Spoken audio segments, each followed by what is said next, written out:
उधर कृषि मंत्री नरेंद्र तोमर का कहना है कि अगर किसानों को सरकार का प्रस्ताव मंजूर नहीं है तो वो खुद अपना प्रस्ताव लाएं, हम उस पर बात करने को तैयार हैं।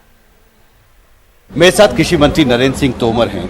आपने बातचीत का प्रस्ताव रखा किसान संगठनों के सामने, लेकिन इसके बावजूद कोशिशें की जा रही है कई स्तर पर, लेकिन गतिरोध खत्म नहीं हो रहा है। नहीं, मैं समझता हूँ इसे गतिरोध कहना ही ठीक नहीं है। कुल मिला के हमेशा चर्चा तब आगे बढ़ती है जब दोनों पक्ष आगे बढ़ने की कोशिश करें। सरकार ने 11 दौर की बातचीत की, 7-8 प्रस्ताव अपनी तरफ से यूनियंस को दिए, यूनियन ने बिना तर्क के उसको अस्वीकार कर दिया। तो हमने कहा कि अगर ये स्वीकार नहीं है तो आप अपना प्रस्ताव लाइए, सरकार बात करने को तैयार है।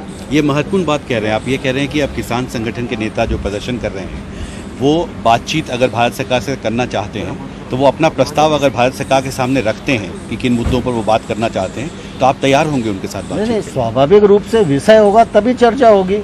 बिना विषय के चर्चा करना कोई मतलब कैसे संभव होगा? जी, एक आखिरी सवाल सर, ये गतिरोध जो चल रहा है पिछले कई महीनों से, संसद में भी मांग हो रही है, रोज यहाँ काम रोको प्रस्ताव दिया जा रहा है, एक गतिरोध है, क्या इसको तोड़ने के लिए आपको लगता है कोई नई सोच की जरूरत है सरकार? देखिए, संसद में जो किसानों की बात हो रही है वो एक्चुअल में एक अलग स्वरूप है।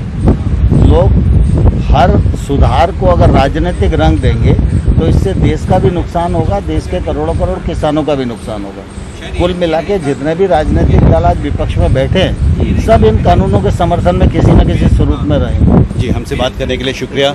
संसद भवन से हिमांशु शेखर, टीवी इंडिया।